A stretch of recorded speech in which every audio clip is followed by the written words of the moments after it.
Okay, let's go to the next. Huwag magsayang ng pagkain. Maraming nagugutom ngayon.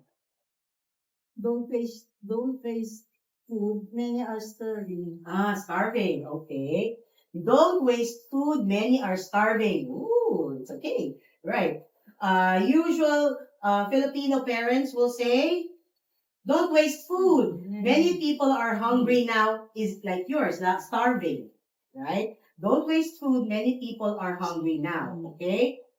Native speakers will say, don't waste food. There are a lot of people going hungry. Okay?